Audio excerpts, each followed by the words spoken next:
So what does all that mean in the grand scheme of things? Joining me for some analysis here in studio, we've got Kamotho Waiganjo, a constitutional lawyer. And joining me from Nyeri County is the Deputy Governor there, Dr. Caroline Karogo, who actually was at Sagana State Lodge today. Caroline, I'll actually start with you. What's your key takeaway from today's meeting, Dr.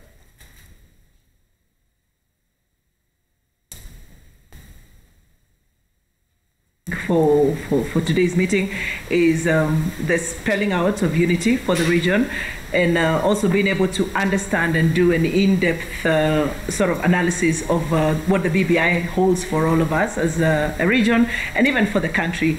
And also it was extremely important for us to have that meeting with His Excellency the President, where we're able to hear his thoughts, and he's also able to remind us of especially where we have come from. And he took time to remind us and reflect back on where we have come from with matters handshake.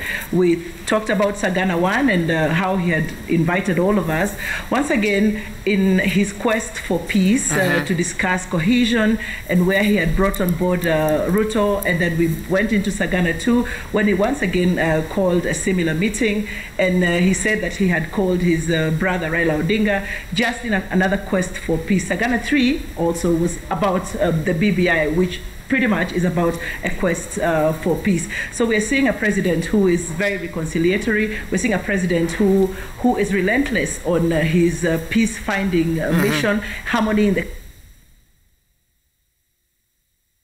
Okay, we seem to have a challenge with her signal. Nevertheless, we still have a constitutional lawyer, Kamotho Waiganjo, here with us in studio. Thank you for finding time to join us. Let me get your take on this. Having followed this meeting from afar, did you feel that the president addressed the issues that voters within Mount Kenya would be most concerned about today? Did you get that sense? I think he started the conversation. You have to understand that the president comes to Mount Kenya to do several things. One is to deconstruct the William Ruto campaign.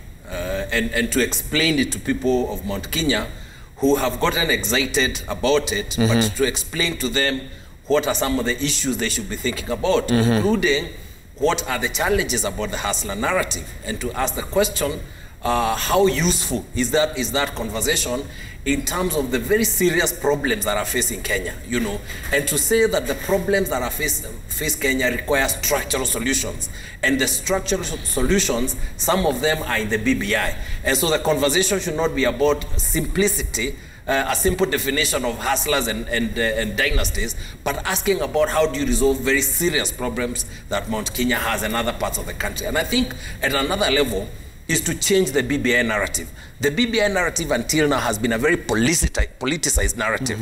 And it's to say that maybe there are certain substantive issues in the BBI that the persons of Mount Kenya have not had a chance to go through, and particularly issues that are of particular benefit to them, and that they need to change the narrative to say what's in it for us in the BBI. And I think he started that conversation. Of course, you know, I mean, it's a 1-2-day affair, but it's a good, if you wanted to regain the trust of Mount Kenya, the president himself needed to do this, and he needed to come in the spirit with which he came. And you raise very conciliatory, explaining himself, no makasiriko, telling people why it is important for them to listen and to be united, as opposed to the civil servants that we have been seeing going around, you know.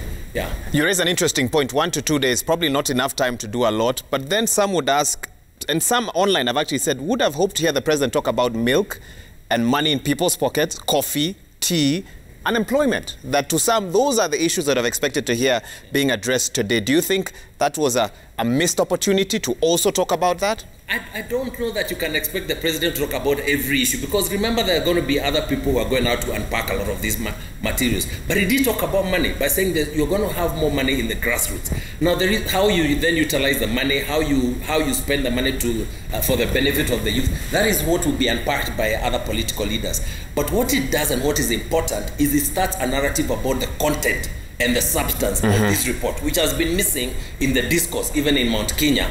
You know, the Mount Kenya has been who supports and who rejects, as opposed to what's in this document. Okay. And it's a good document. And I think that conversation starting was useful. Okay.